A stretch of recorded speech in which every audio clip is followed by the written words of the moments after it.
One last Climax battle video before the new Geten Climax battle goes away. Today I'm going to be showing you guys how I auto double S difficulty of Climax battle every single day so that I was able to complete all of the missions and so that I was able to go and buy the DX piece that I needed for him, as well as a couple of extra pieces on the first round or go about.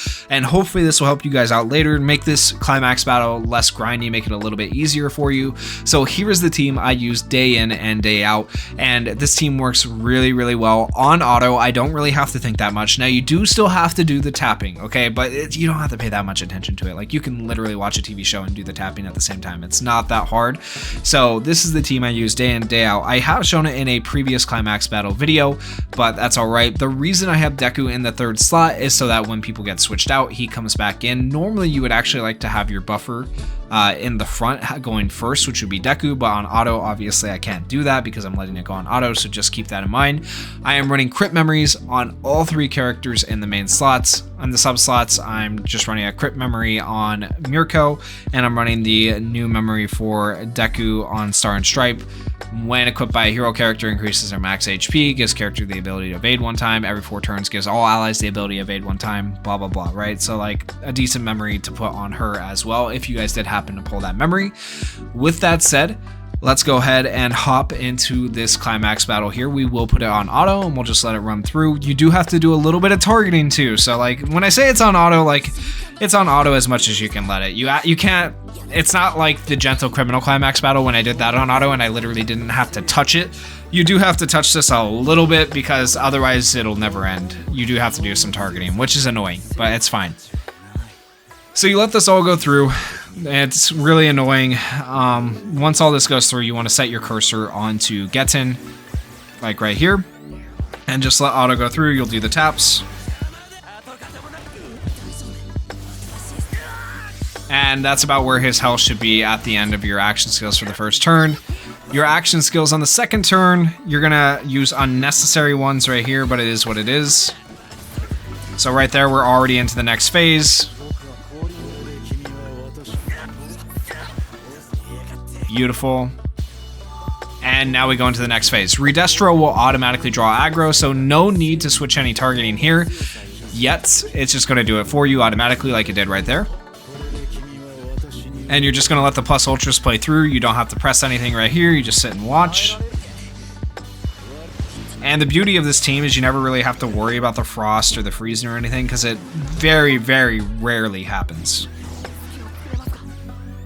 And so the idea is to get Redestro sealed as fast as possible. How do you seal him? With as much damage as possible, like you're about to see.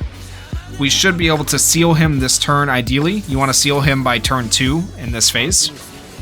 And then here's where you're going to have to do a little bit of targeting. Speaking of not being frozen, there we go, we just got frozen. So I just did the targeting. I switched it to Geten right there. You want to make sure you do that so that you're able to get through this phase as quickly as possible. And if you notice, we have a plus ultra turn coming up. We definitely don't need all the plus ultras to get through this phase, but it's better to use them all to keep all your characters on the same page. We'll just let those all go through, skip all the animations. And I truly do feel like this is probably the fastest way to get through this. If not, maybe not it's one of the fastest at least. I don't know, somebody might have found a faster way, but I feel like it's one of the fastest ways to get through this Climax battle day in and day out on double S difficulty.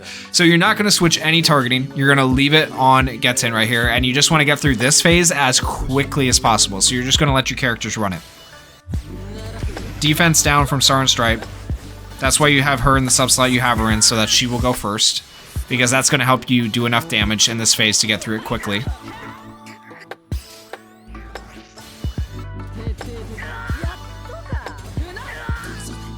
Mirko does insane damage as well.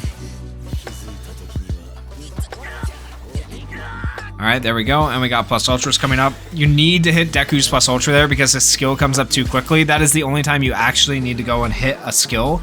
Other than that, you'll never have to hit a skill throughout this auto. But, I mean, you could let Deku's action skill go through right there and it's not a big deal. I just prefer to keep them all on the same page with action skills because it makes it easier in the end. Now you want to switch your targeting to Redestro like I just did. You can switch at any point through all this BS that's happening right there. Just switch it to Redestro. And you need to kill Redestro first, otherwise you won't be able to kill Geten, so that's the reason for that. Go like that. There we go. This will take you about 3 to 4 turns in this phase to get through, so that was turn 1. This will be turn 2. I think he'll be close to death, but not quite there. Yeah, pretty close. And then the first or second plus Ultra in the next turn should kill him. Sometimes it takes 1, sometimes it takes 2, it just depends. Nobody got frozen, as you can see, which is great. Mirko does kill. That means this gets to land on Geten for 99,000. And then you land like a 50 to 70,000 one here. Oh, 80,000, I guess. Jeez. And then you just let your action skills finish it up here. 1 action skill and boom. And there we go. And that's how I auto it every single day, guys. Hopefully, if you've been looking for a way to efficiently farm this, that helps you out a little bit. Now, I do realize that some of these characters are limited, being that the Mirko is limited and the Uraraka is limited. You can actually, I would say, fairly easily switch out a Uraraka or a Mirko. Let me show you some characters really quickly before we end off this video that you can end up switching them out for. So we'll go into Uraraka here, and you just go to the red characters. If you need a general pool unit who's good, I recommend Mount Lady. Mount Lady is very, very strong. Very good character to replace Uraraka. She does have the attack alls. I think she'd be a very decent pick for you. Out of all these characters here, if you need someone to replace Mirko, I would say Vigilante Deku is very similar in kind of how he works. He's decent. Now, keep in mind, he doesn't have the greatest action skills, because one of them is not a damaging action skill, but I would also say Fantasy Deku is a good choice because he has that ability to survive no matter what, and he does more damage like the lower he gets. So like, I think Fantasy Deku is like a top tier pick, but Mirko can be replaced really easily as well. So those are some examples of characters you could run if you happen to have them. I think you even could technically run this red Deku right here, even though I'm not the biggest fan of him. I think he does a decent amount of damage, and he could like replace Mirko potentially as well for just damage purposes. But hopefully that helps you guys out, and if you guys did enjoy the video, please consider going down there, hitting that like button, hitting that subscribe button, and thank you guys so much for watching and supporting the channel. Peace.